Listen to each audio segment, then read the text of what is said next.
Love Bombing, Cinta Cepat, Rusak Perlahan, Part 1. Aku pikir aku lagi dicintai, ternyata aku cuma dijebak. Awalnya kamu pikir ini mimpi. Seseorang datang, begitu hangat, penuh perhatian, bilang kamu satu-satunya. Tiap pagi ada pesan, "Good morning, beautiful." Tiap malam diakhiri dengan, "Aku gak pernah ngerasa gini sama siapapun sebelumnya." Kamu merasa spesial. Dipilih. Dikasihi. Tapi lama-lama, ada yang aneh. Kenapa kalau kamu nggak langsung balas chat, dia langsung cemburu? Kenapa kamu mulai ngerasa bersalah terus, padahal kamu gak salah apa-apa? Dan tiba-tiba, semua manis itu berubah jadi tekanan. Awalnya manis, tapi ada rasa aneh di tengahnya. Namanya Raka. Dia datang di masa aku lagi lelah, baru putus, dan mulai gak percaya sama cinta. Tapi Raka beda. Dia bikin aku ketawa lagi. Dia hafal kopi favoritku. Dia tahu film kesukaanku bahkan sebelum aku cerita. Dia bilang, aku pengen serius. Gak mau main-main. 3 minggu sejak pertama ketemu, dia udah ngenalin aku ke keluarganya. Bilang ke semua orang, dia jodohku. Cepat? Iya. Tapi waktu itu aku pikir, mungkin emang begini kalau udah ketemu yang tepat. Sampai akhirnya, aku mulai ngerasa sesak. Dia jadi marah kalau aku hangout sama temen lama.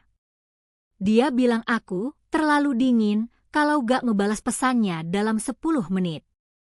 Dia mulai bilang, kamu beruntung aku sabar ngadepin kamu. Lambat laun, aku mulai ragu sama diriku sendiri. Apa itu love bombing?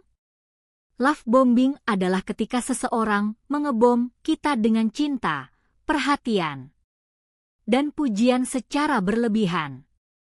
Di awal hubungan, untuk menciptakan ikatan emosional yang kuat. Tapi dengan motif manipulatif. Tujuannya bukan untuk mencintai, tapi untuk mengendalikan. Cinta yang terlalu cepat datangnya bisa jadi alat buat mengikat kita sebelum kita sempat pakai logika. Tanda-tanda love bombing yang harus kamu waspadai.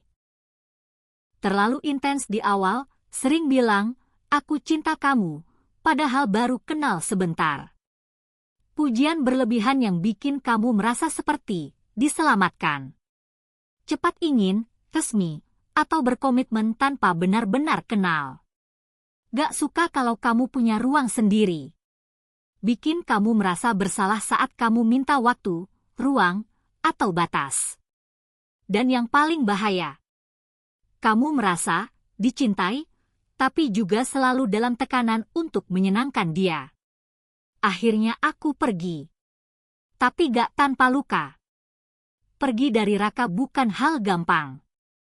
Aku takut. Aku ngerasa bersalah. Aku sempat berpikir, mungkin aku yang drama. Tapi satu malam, waktu dia marah karena aku gak angkat telepon saat lagi mandi. Aku tahu, ini bukan cinta. Cinta gak seharusnya menuntut sampai habis. Cinta gak harus bikin kita takut.